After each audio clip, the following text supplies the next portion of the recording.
This is not a thing where they hit us up and they're like, here's $10,000, just go say nice things you don't mean. We don't do that, and we never will do that. Every video you'll ever see us endorse machines, we mean everything we say. There's tons of machines I hate. You won't see them on this series because I hate them.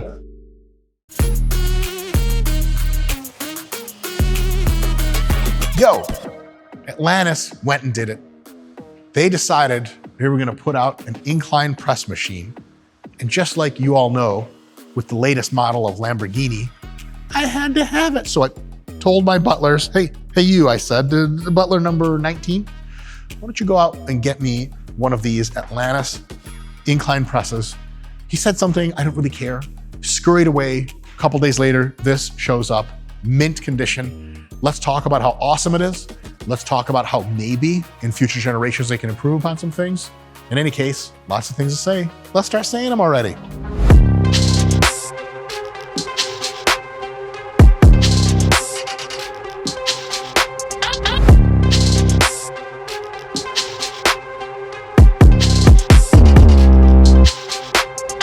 Some absolutely great features of this machine.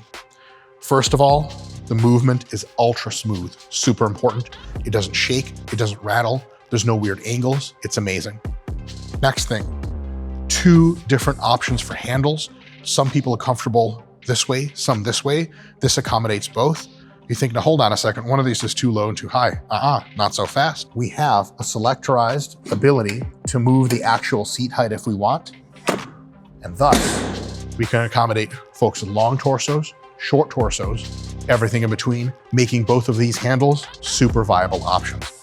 You guys will notice we have chalk on these. That's because we actually use them.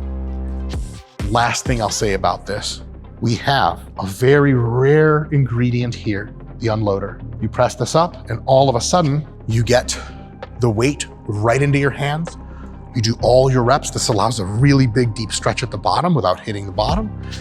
And as soon as you're done, you step off, step into the unloader, takes the weight away, squeeze out, and you're perfectly done.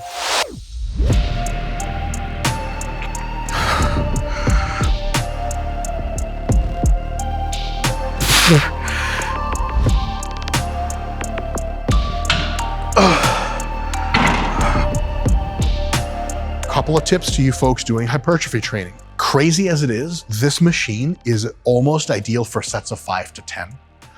Don't let it wig you out, but if you're trying to do high reps on this, for some reason, I tend to notice that with not a lot of weight, I get close to failure with reps I thought I could do more of. And I'm like, God, I guess I really am weak. I put a lot more weight on and my reps fall by only a slight margin. I've gotten amazing results here. It feels super safe and stable to do sets of 5 to 10 with, to really get bigger and stronger with at the same time. You can do sets of 10 to 20.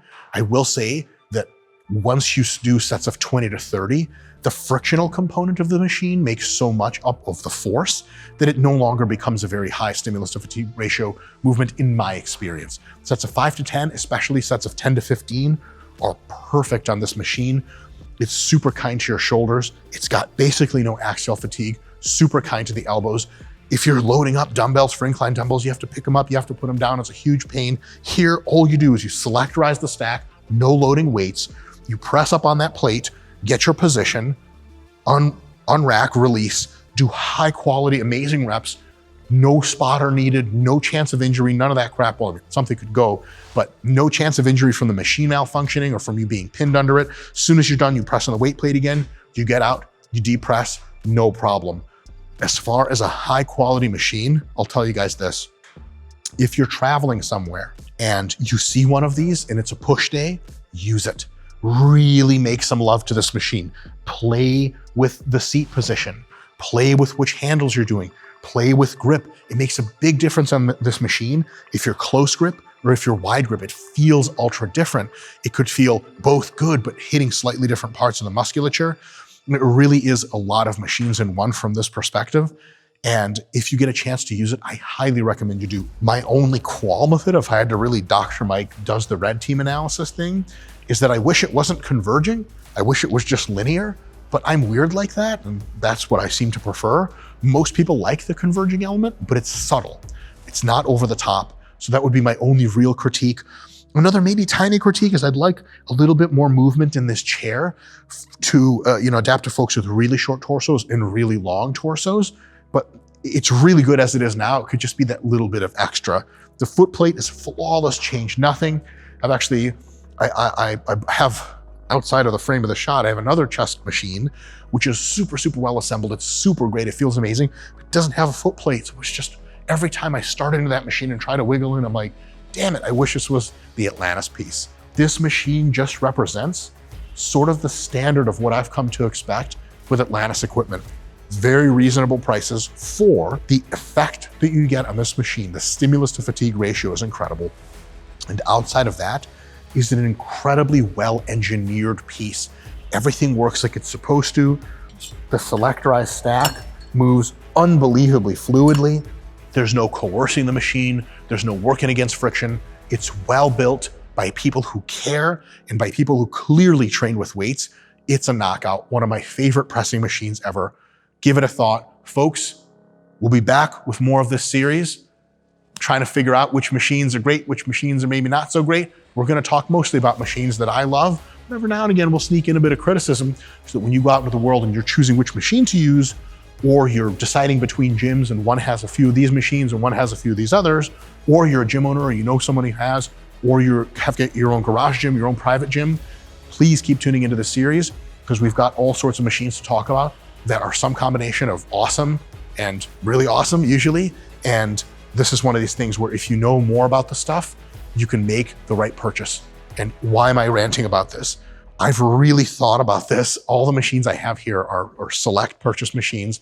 And even though they are, I wish I had had time to train with them for a few months because some of them turned out to be not that great. The machines I'm cutting you guys here, the real deal, we approached Atlantis to do this. They're not like, hey, live for us on TV. None of that happened. We're never gonna do that. So these are all real world reviews. If I review a machine well, there's a very good chance you'll love it. There's a chance you won't like it. We don't all agree on machines. A lot of that's individual, but I'm cutting you guys the real deal. This is a wonderful, beautiful machine. And I could maybe ask it out on a date. No, I'm married. No, my wife and I could ask it on a date together. That's what I'm doing next. I'll see you guys next time.